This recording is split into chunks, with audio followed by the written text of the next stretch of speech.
When we imagine a Tudor Christmas, we often picture feasting tables, music, and the glow of a great Yule log. But what happened in the quieter moments when the food had been eaten and the music had been paused and people settled into the warmth? They played games.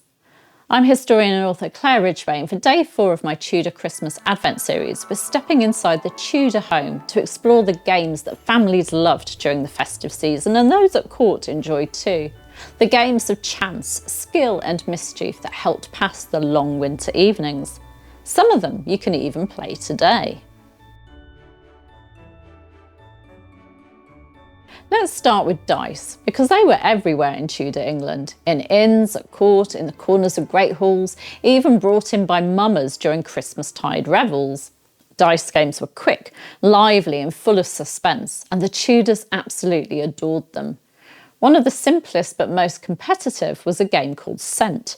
Players rolled 2 dice, adding up their scores, racing to reach a total of 100. Tudor families could get wonderfully tense about it. Imagine someone sitting at 97, desperately needing a 3 and then rolling a 9, back to waiting for your turn again. Then there was Raffles, a 3-dice game that works a little like Tudor poker. Players tried to throw matching dice. 3 of a kind was ideal, 2 of a kind would do, and everyone held their breath as the dice clattered across the table. Another favourite was Passage. In this one, players kept rolling until they threw a pair. A pair totalling under 10 meant you lost, over 10 meant you won. Exactly 10 passed the dice on to the next player. Simple rules, but perfect for a noisy winter evening. And sometimes the Tudors tried their luck with Glückhaus, the House of Fortune, a charming German game played with coins placed on a small wooden board. Roll the right numbers and you might win the pot. Roll the wrong ones and the coins stay where they are, waiting for the next hopeful throw. Card games were another favourite at Christmas, especially among the wealthy.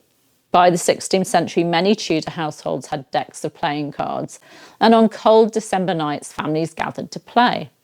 One gentle option was Noddy, a distant ancestor of cribbage, a light and cheerful game perfect for a family evening after a hearty meal. Far more serious was piquet, a sophisticated 2-player game using a reduced 36-card deck. This one demanded sharp memory and sharper wits. It was so respected that some considered it almost an intellectual pursuit. But if you wanted the full Tudor experience, the game to choose is Primero.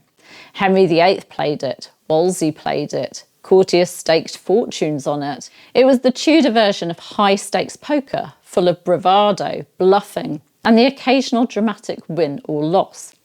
A Christmas without Primero in the court? Well, that's hard to imagine.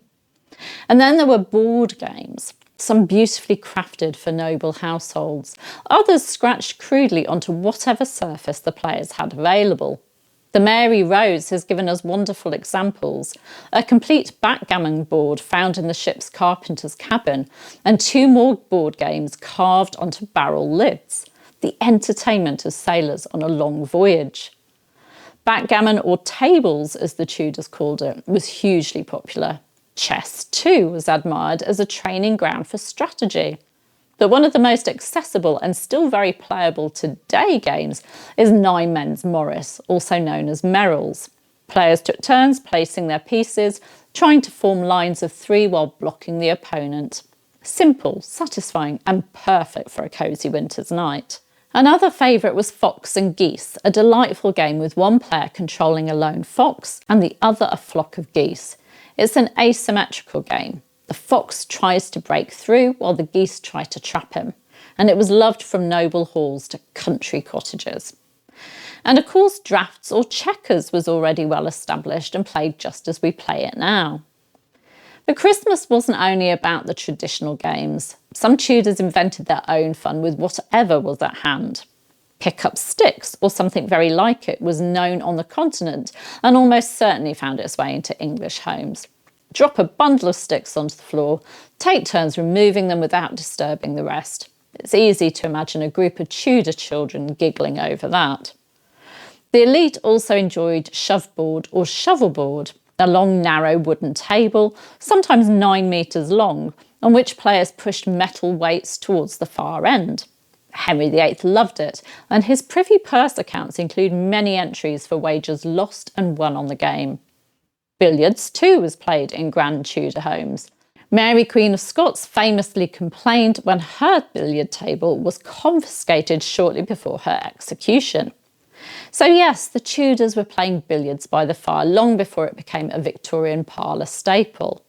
So, as the Yule log burned and Christmas feasts were digested, Tudor families, from nobles to sailors on the Mary Rose, turned to games.